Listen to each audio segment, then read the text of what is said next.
Rain, not the gentle kind. The kind that hammers a driveway in sheets, turning porch light into halos and gravel into a black mirror. Red and blue light sweeps across a two-story stone house at the end of a cul-de-sac in Birchwood Cove, Connecticut. A private, gated community where the hedges are trimmed with a level, and the mailboxes cost more than some people's cars. A woman stands in that driveway with her hands raised slightly, palms open, rain soaking through a gray wool coat. She is 52 years old. She has silver threading through black hair pulled into a low knot. She is not shouting, she is not crying. Her voice when it comes is even and low, like something poured rather than spoken. I live here. A flashlight beam cuts across her face. On the ground now, officer, if you'll just let me reach into my hands where I can see them, on your knees. Behind the flashlight, a second officer steps out of the patrol car, hand resting on his belt. A third vehicle, an HOA security SUV, pulls up behind them, headlights adding to the wall of white glare pointed at her. Neighbors are already at their windows. A porch light flicks on two houses down. A woman in a bathrobe stands at the edge of her lawn, phone raised, recording. The woman on her knees in the rain closes her eyes for 1 second. Just one, long enough to breathe. Long enough to remind herself of something she has told 100 defendants, 1,000 attorneys in a courtroom 3 counties from here.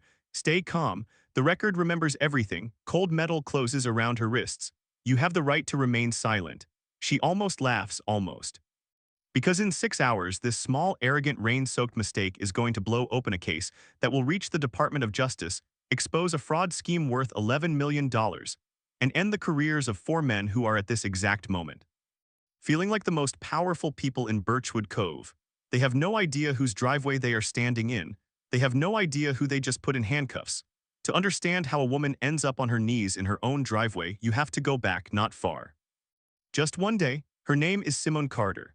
She does not wear the robe often outside the courtroom. Most people who meet her at the grocery store, at her daughter's soccer games, at the little diner off Route 9, where she orders the same black coffee every Saturday, have no idea that Judge Simone Carter sits on the United States District Court for the District of Connecticut, appointed 4 years ago, confirmed by a Senate vote that made the local papers for exactly 1 week. She does not correct people who assume she's in HR or some kind of consultant. She has learned over 26 years in the legal profession that the quiet ones last longer, that the loud ones burn out, that real power rarely needs to announce itself. Her grandmother, Ruth Carter, bought the lake house in Birchwood Cove in 1974, one of the first black families to do so, and only because a federal fair housing consent decree forced the original developer to stop steering buyers by race. Ruth kept every letter. Every threatening note left on the porch. Every newspaper clipping about the lawsuit that cracked the gate open. She passed in the spring and the house passed to Simone. Simone has been quietly renovating it on weekends, replacing the wiring, refinishing the dock. Grieving, in the particular slow way that grief moves through a person who has spent her whole life being told to keep her composure in public. Tonight she'd come out to the lake house alone without her usual security detail, because federal judges only get a detail when there's an active threat assessment, and there hadn't been one in months. She'd parked her 10-year-old Volvo in her own driveway. She'd walked to her own front door in the rain because she'd left the porch light timer disconnected during the rewiring. She'd bent down at her own doorstep, keys in hand, when the first spotlight hit her. She hadn't even made it inside. 20 minutes earlier, in a warm, dry living room half a mile away, a woman named Diane Ashcombe stood at her bay window with a glass of Chardonnay and watched a strange car crawl slowly down the cul-de-sac. Diane is the president of the Birchwood Cove Homeowners Association. She has held the position for 9 years. She knows every make and model that's supposed to be parked in this neighborhood, and the old gray Volvo, mud-splattered, out of place next to the Range Rovers and Teslas, was not one of them. She didn't recognize the driver in the dark and the rain. She saw a figure moving toward the Carter house, a house that had sat empty and under construction for months, scaffolding by the garage, contractor's dumpster at the curb. Diane picked up her phone. Birchwood Cove Security, this is Diane. I've got someone trespassing at 14 Lakeshore. That house has been vacant for renovation. I don't recognize the vehicle, and there's a woman walking around the property like she owns the place. A pause, a voice on the other end. Copy that, Diane. We'll send a unit. I'll flag Cheshire PD too, just to be safe. Diane set down her wine glass. She felt in that moment like she was doing her job, protecting the neighborhood, protecting the property values, protecting the standard. She did not consider, not for 1 second, that the woman walking around the property like she owns the place did in fact own the place, that her name was on the deed. That her grandmother had fought a federal lawsuit 30 years before Diane Ashcombe ever set foot in Birchwood Cove. She would think about that call for the rest of her life. Dale Prout is 29 years old. 2 years on the Cheshire Police Force, transferred in from a smaller township where nothing much happened. He likes the overtime pay that comes with patrolling Birchwood Cove. The HOA tips the department well around the holidays. He's learned, without anyone saying it directly, that keeping this neighborhood comfortable is part of the job. He pulls up to 14 Lakeshore with his partner, Officer Reyes, right behind the HOA security truck. Rain drums on the windshield. Dale sees a figure crouched near the front door. Dispatch, be advised, subject matches description, female approaching the residence.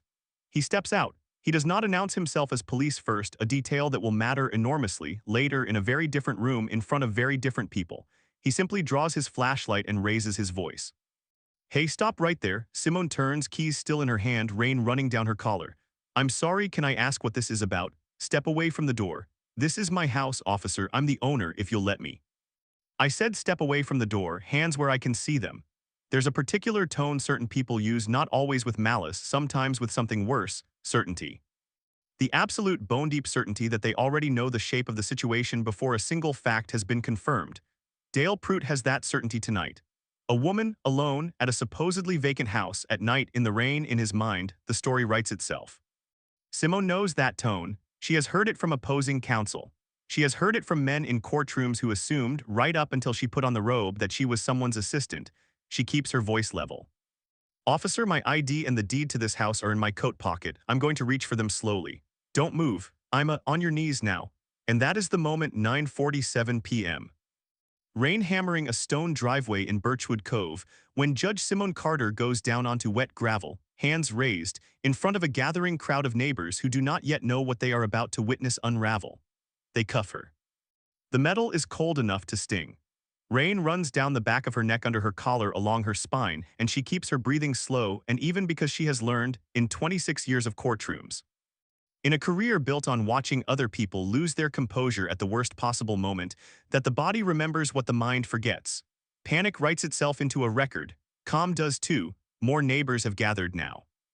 A man in a bathrobe stands under an umbrella at the property line, phone raised, filming from an angle that will later become one of the most replayed 30 seconds on cable news. A teenage boy watches from an upstairs window, forehead against the glass. Somewhere down the block, a dog is barking at the flashing lights over and over, the sound bouncing off wet stone facades. Officer Reyes pats her down while Dale stands back, flashlight still trained on her face like an interrogation lamp.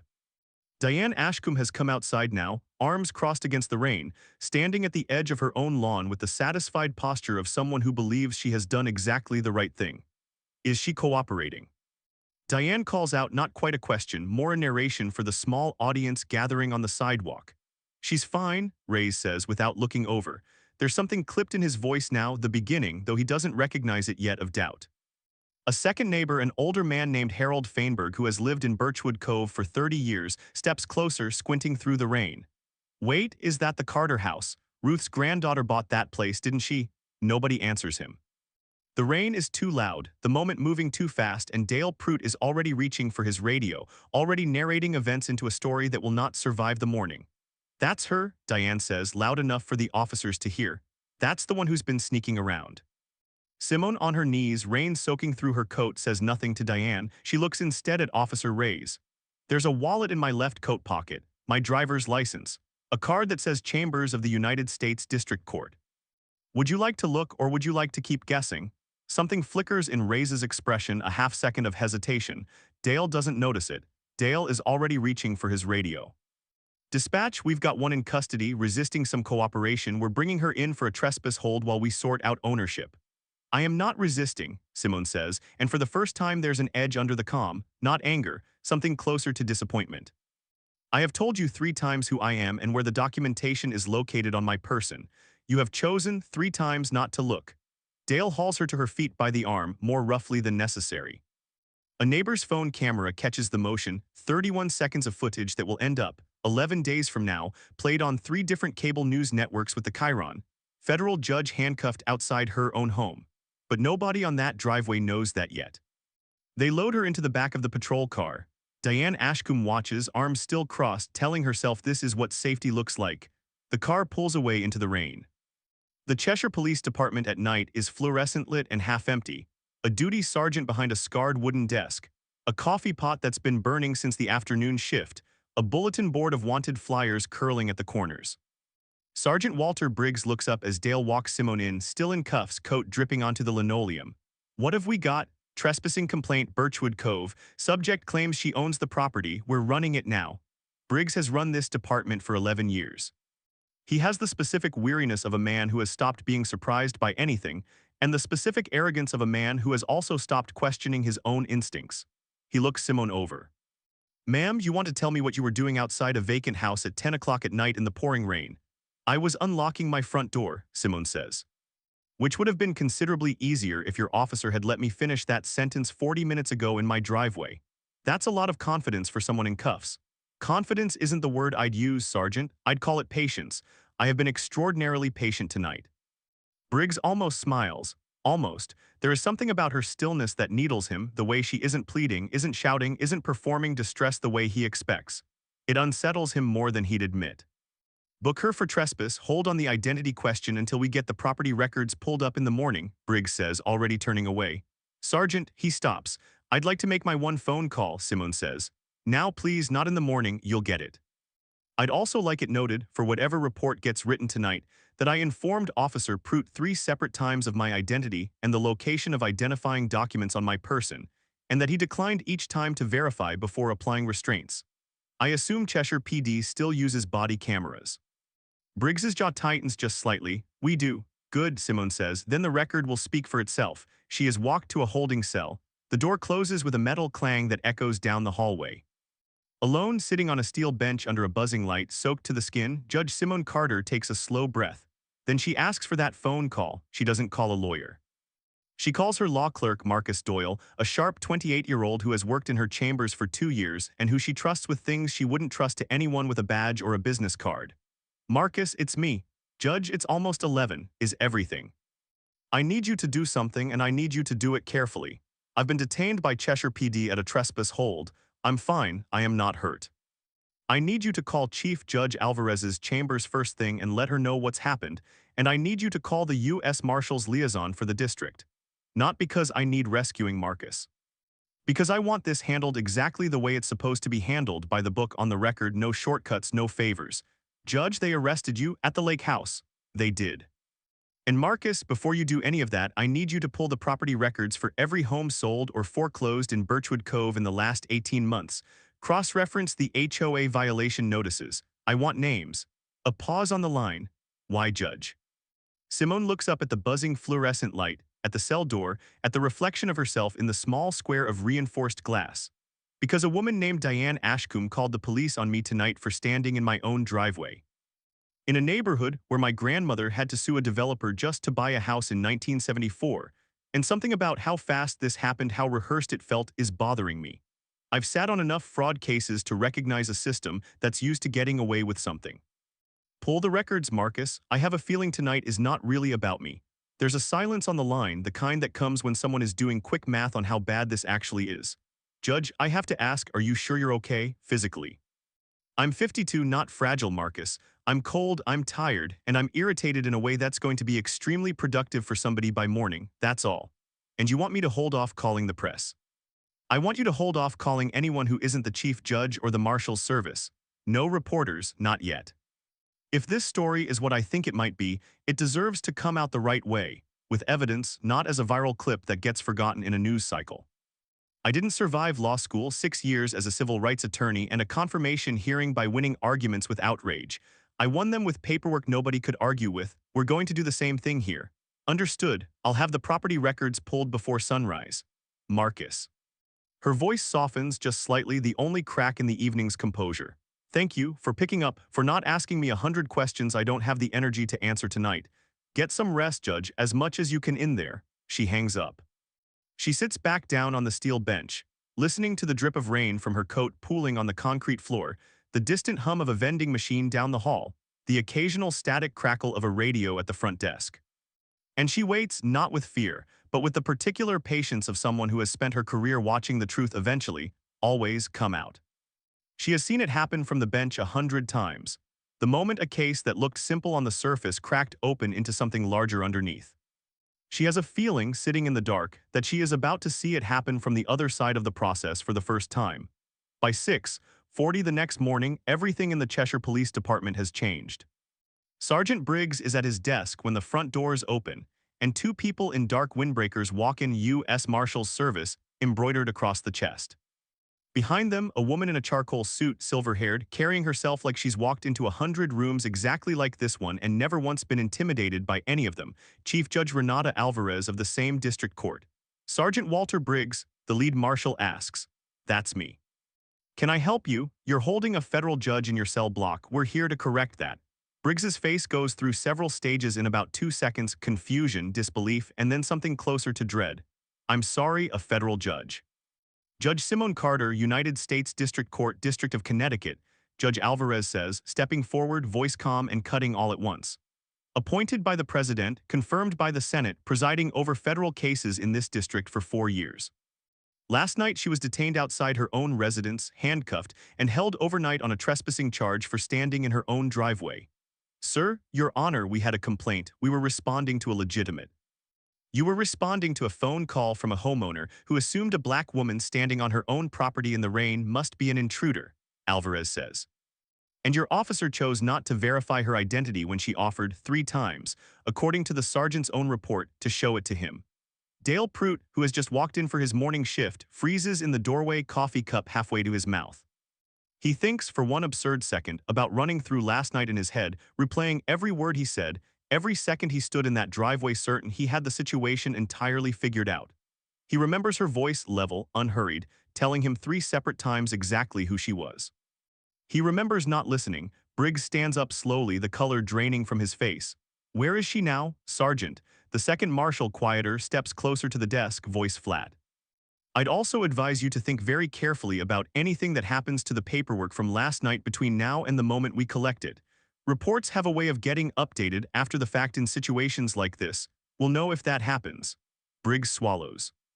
"There's nothing to update, everything's exactly as it was filed." "Good," the marshal says, "keep it that way."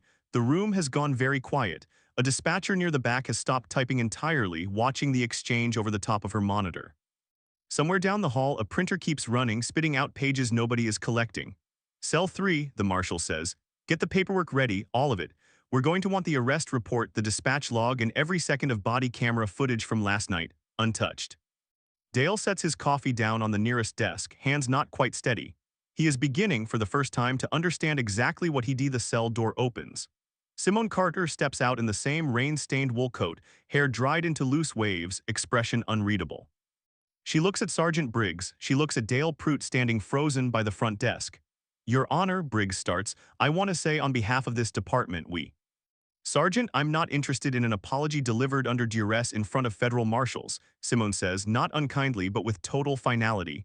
"I'm interested in the truth, and I intend to get it." She turns to Dale, "Officer Pruitt. Last night in the rain, I told you who I was and where my identification could be found. You had every opportunity to verify a simple, easily confirmable fact, and you chose escalation instead. I want you to sit with that.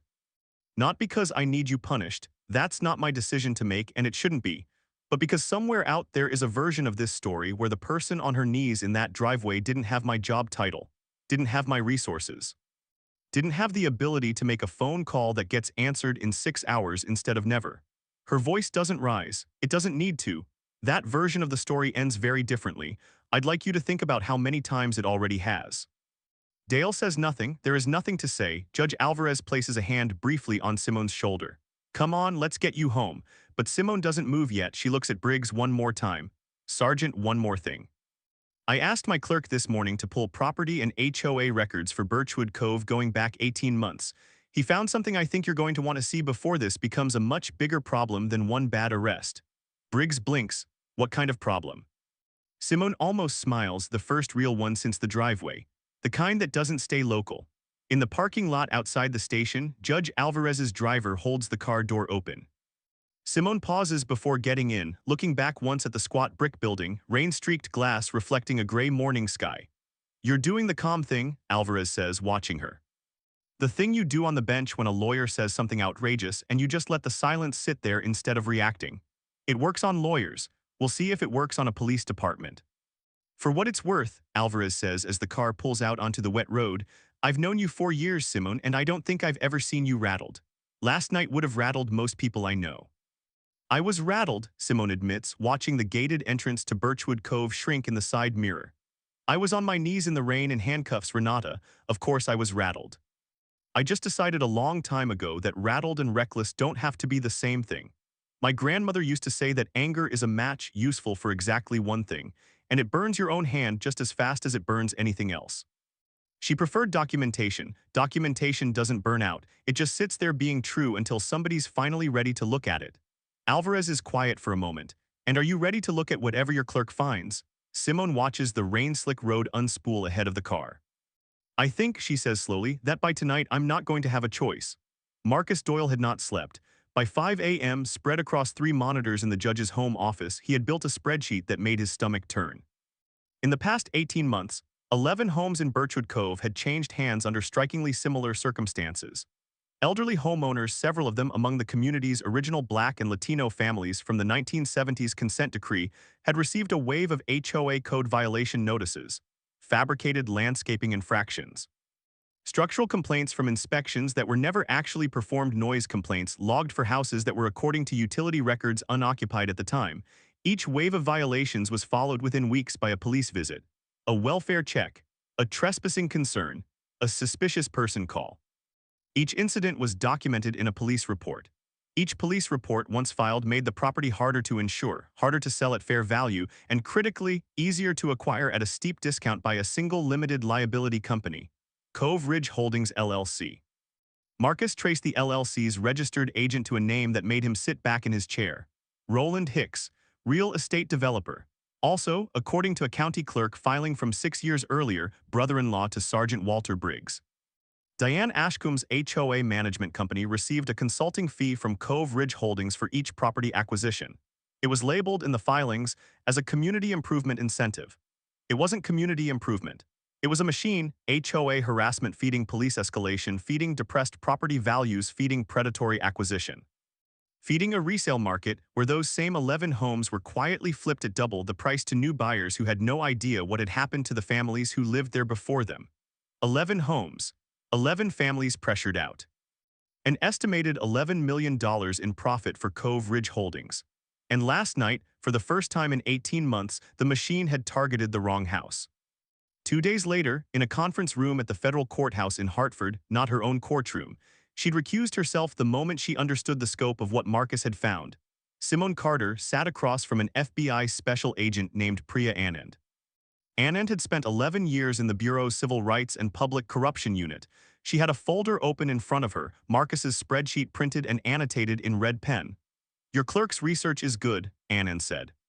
Good enough that I had 2 analysts independently verify it before I brought it upstairs. We're looking at potential mail fraud, wire fraud, conspiracy, and a civil rights violation under color of law.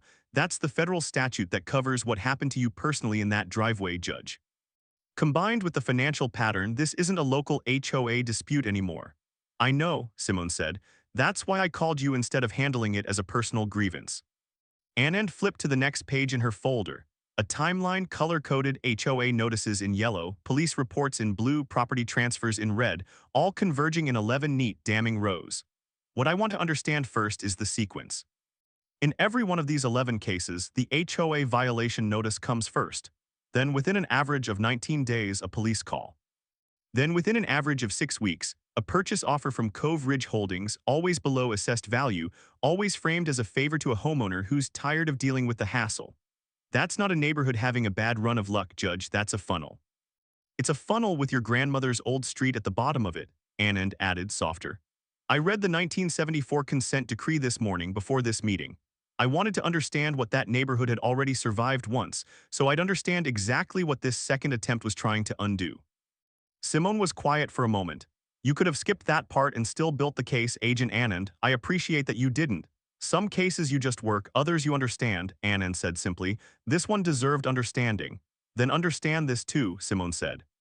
I've spent 4 years on the federal bench listening to people explain, very persuasively, why the rules shouldn't apply to them in this particular instance. I'm not going to become one of them because the rules finally worked in my favor by accident. She slid a folder back across the table. I want this done properly. Warrants, chain of custody, a case that survives appeal because men like this always appeal. Anand almost smiled. You sound like you're building a case for someone else's courtroom. I am, Simone said. I just don't happen to be the one who's going to preside over it. 3 weeks later, before sunrise, 4 black SUVs pull into Birchwood Cove. Federal agents move with quiet, practiced efficiency. No lights, no sirens, no drama for its own sake. Search warrants. Signed by a federal magistrate the night before authorized the seizure of financial records from 3 locations. The offices of Cove Ridge Holdings, LLC, the home office of Roland Hicks. And in a detail that will make the front page of the Hartford Courant 2 days later, the Cheshire Police Department itself, where investigators are looking for evidence that certain body camera footage and dispatch logs were selectively edited or deleted to obscure the pattern of harassment calls. Sergeant Walter Briggs is placed on administrative leave that morning. 2 weeks later, he is indicted, obstruction of justice, conspiracy to commit fraud, deprivation of rights under color of law. Roland Hicks is arrested at his office, led out in handcuffs past a reception desk with his own company's name etched in brushed steel on the wall behind it. An image that will run on every local news broadcast that evening and more than a few national ones. Diane Ashcombe is not charged criminally. The evidence shows she was, in the Bureau's language, a useful instrument, not an architect of the scheme, manipulated into making harassment calls that fit a pattern she never fully understood she was part of. But she is removed from the HOA board within the month, and she spends a long time afterward replaying one phone call in her head over and over, wondering how she never once questioned why so many suspicious persons happened to look exactly like the neighbors who'd lived there the longest. Dale Pruitt is not charged. But an internal affairs investigation finds he violated department policy on verification procedures during his encounter with Judge Carter, and he resigns before the disciplinary hearing concludes. What he does after that is his own story to tell, but it does not include a badge. Nobody in the U.S. Attorney's Office leaks the case. That's not how it becomes public. What happens is simpler and in its own way more American. The neighbor in the bathrobe, the one who filmed 31 seconds of a woman on her knees in the rain, posts the clip online 11 days after the arrest, not out of malice, but because he'd been sitting on it uneasy, unsure what to do with it. Until he sees a small item in the local paper about a federal inquiry into Birchwood Cove property practices and puts 2 and 2 together. By morning, it has 4 million views. By that afternoon, it has a name, The Driveway Judge, and a chyron on 3 different cable news networks. Federal judge handcuffed outside her own home. Simone does not watch the coverage. She reads a single wire story, closes the laptop, and goes back to reviewing docket filings for a completely unrelated fraud case, because the work does not stop simply because the world has decided to have an opinion about her Tuesday night. Reporters camp outside the federal courthouse for a week.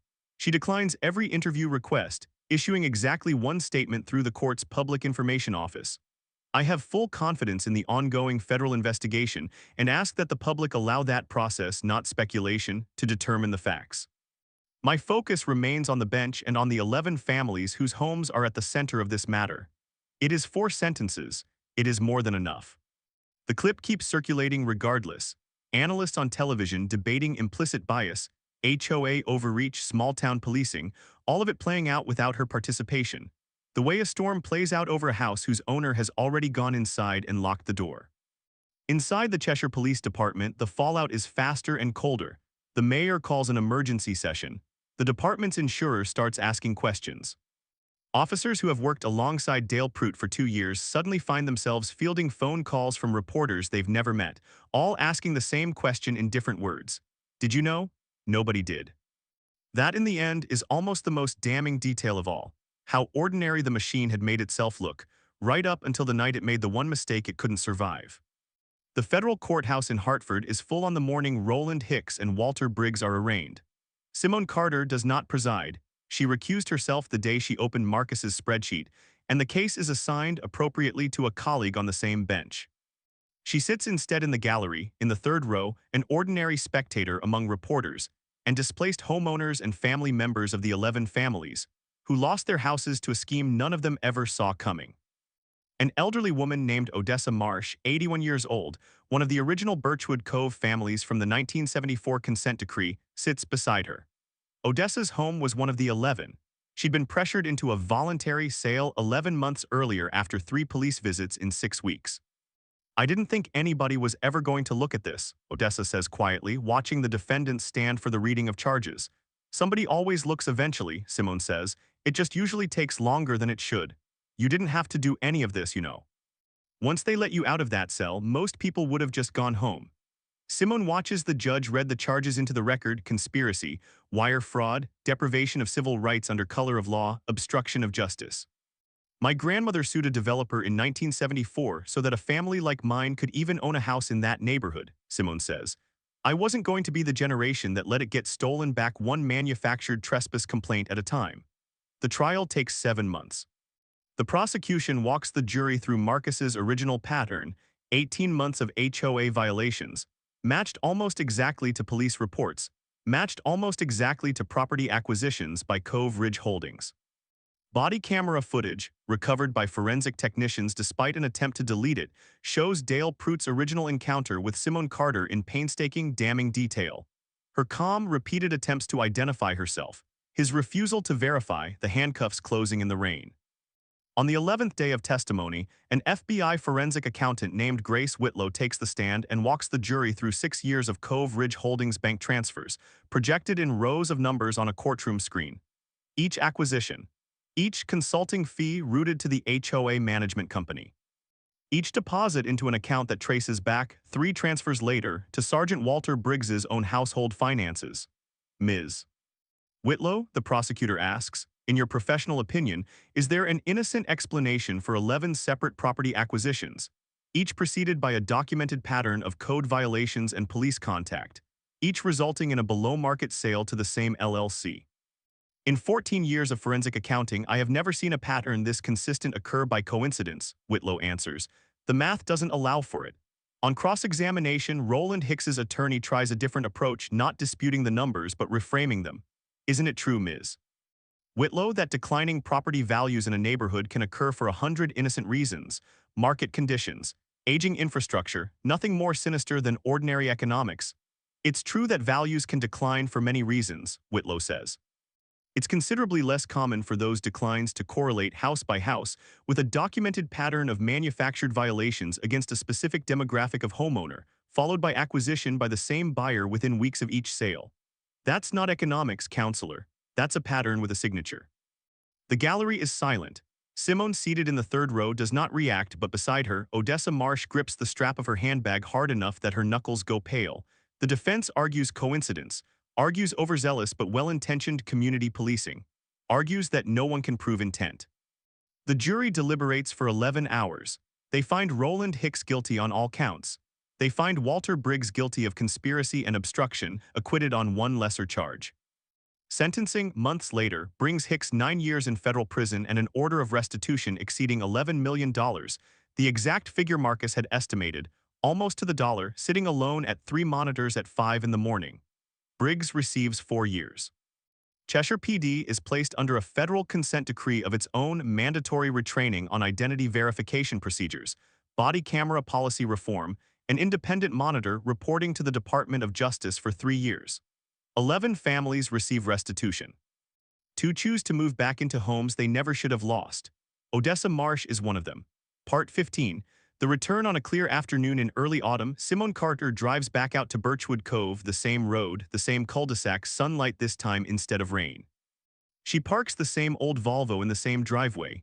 Down the street, movers are unloading boxes into Odessa Marsh's house, the house Odessa lost and got back. Odessa waves from her porch. Simone waves back. She stands for a moment at her own front door, the door she never made it through that night, and looks at the porch light overhead. Rewired, working now. She'd fixed the timer herself the week after everything settled. She unlocks the door, steps inside. Sets her keys down on the small table in the entryway, exactly the way she'd meant to that first night, before the world interrupted her. Behind her, out on the lake, the water is calm and gold with late sunlight. The same water her grandmother used to sit beside in a folding chair, watching the sun go down over a neighborhood that had once tried very hard not to let her family belong there. Simone stands in the doorway for a long moment and thinks about how close this all came to disappearing quietly. How easily 11 families could have simply lost everything, one manufactured complaint at a time. If a woman on her knees in the rain that night had been anyone other than exactly who she was, and how many other driveways in how many other towns are holding a story just like this one that nobody has uncovered yet? That thought doesn't leave her. It's part of why 6 months later, she agrees to speak briefly, carefully, off the bench and strictly in her personal capacity at a judicial conference on civil rights enforcement, closing with a single line that ends up quoted more than anything else she says that day. Justice does not require me to be exceptional to be believed. It requires the system to believe ordinary people the first time. Real justice is rarely loud, it is patient, it is procedural. It is a spreadsheet built at 3 in the morning, a body camera file recovered from a server someone thought was wiped clean, a woman on her knees in the rain who decides, instead of anger, to build a case instead. It is also sometimes simply a matter of who happens to be listening when the truth finally has somewhere safe to land. Diane Ashcombe made a phone call she believed was about safety. Dale Pruitt made an arrest he believed was about the rules. Walter Briggs signed off on a report he believed no one would ever read closely. None of them in the moment thought of themselves as the villain of anything. That is in its own way. The most unsettling part of this story, not that men and women set out to do harm, but that a system can be built quietly enough, patiently enough that ordinary people can participate in it without ever quite seeing the whole shape of what they're building. It took one house, one driveway, one woman who happened to have the resources, the patience, and the professional instinct to ask the right questions before the anger had a chance to answer them for her. Most people never get that chance. That's exactly why the 11 families in this story matter more than the woman in the rain, because her story ended the moment the system finally worked the way it was always supposed to. Theirs is the story about what happens in all the years before that. This story is fiction, but the pattern behind it, the quiet erosion of a family's place in a community, one manufactured complaint at a time, is one echoed in real housing discrimination and civil rights cases across this country then and now. If this story moved you, if it made you think about the neighborhoods you grew up in, or the fights that were fought so ordinary people could simply belong somewhere in peace, let us know in the comments. Who do you think deserved to see this coming sooner, Diane, Briggs, or Dale? Like this video if you believe the record always remembers, even when people try to make it forget. Subscribe for more stories about ordinary power, quiet justice, and the moments when the truth simply refuses to stay buried. And share this with someone who needs a reminder today. Integrity outlasts every shortcut anyone ever tries to take around it.